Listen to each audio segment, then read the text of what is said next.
Hello, my friends. My name is Michael James Vitti, and I'm here with my daughter, Charity. And you know what I was just thinking? This is our Why Does It Matter video where we do every week. We talk about why it matters to go to Mass. But Charity, you always get the fun locations. You know, a month ago we were in Panama at World Youth Day. This is our last day, last week in Florida here. We're lovely outside, lovely weather. Show them behind you, Trinity. We have this beautiful view of this condo that we've been staying in for the last month, playing concerts on the weekend. And next week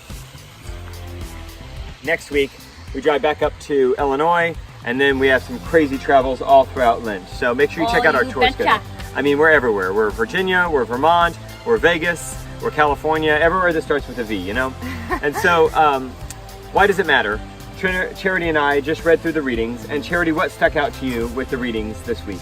So in the first reading, it was talking about a lot how David was hiding and was running away from Saul, and he picked 3,000 men from Israel to go and help him hunt down. So let me give you a little backstory here, because Saul was the king of Israel, and Saul at the beginning of his life was making really good choices and was humble and faithful to God.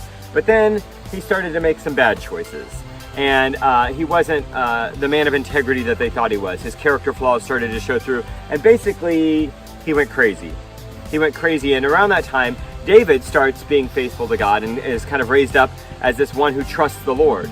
And Saul then goes crazy and hates David because David's getting all the accolades, and David is a great general and winning all these battles.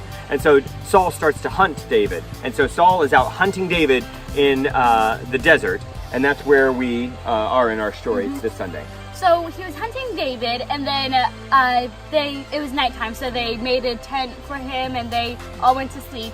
And Saul was like very well guarded. He had like a barricade, like 10 men surrounding his tent, but they were all sleeping because God has placed a great slumber upon them. So David went down with his friend, and they went, and they were in Saul's tent, his enemy's tent, right there. So this is like the Mission Impossible scene from the Old Testament, you know, like he's sneaking in Metal Gear Solid style, and he's like he picks up Saul's spear, and David's friend whispers to him and says, God has given your enemy in your grasp. You can kill him. Or let me kill him. It won't take another thrust. Like, we can kill him now. Yeah, 1 second, this will all be over. But David said no, for God has anointed him, and who would go killing his anointed one without being punished? So he took the spear and the jug of water that were like right next to him, and he went up to a mountain a decent distance away from the camp. And he said, "This is Saul's spear. Have someone go and fetch it, for the Lord has sent me." And he put him into my grasp, but I did not kill him. So he's like saying a lot like, I could have had the chance to get him, but I didn't. And it brings me to the gospel. The gospel here, it talks a lot about God saying, if someone slaps you, offer them the other cheek to slap you again. If someone steals your cloak, offer them your tunic too. If someone, it's like saying a lot like, if someone does you wrong, offer them more, like offer it up. Right. Because if you see someone steal and you say, hey, stop that right now, because that's something bad, but really Jesus is telling you, let them do what they're doing. You don't need to be a part of it. Yeah, Saul was the enemy of David.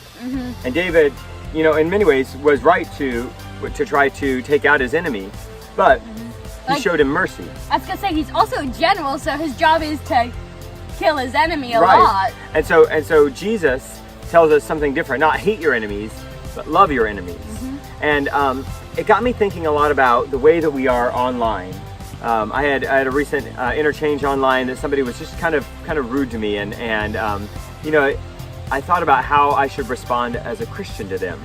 And so this is my challenge to you. This is like a real world challenge. You're watching this online, so here's your MJM7 challenge, is to think of somebody who has been your enemy online. Somebody who maybe you've disagreed with in an argument, or somebody who said something mean about you behind your back, or said, you know, whatever the situation is. You know the situation. Somebody who's your enemy. Now I want to challenge you to respond to them right now online. Respond to them with love. Respond to them with love. Offer the olive branch. Be the peacemaker that God is calling you to be to your enemy online. That's the way that we can live out the gospel, and that's how we can make Mass make a difference. Because it matters a ton that you go to Mass, because God wants to speak to you just like He spoke to Charity, just like He spoke to me. So make sure you go to Mass this week. And go with God.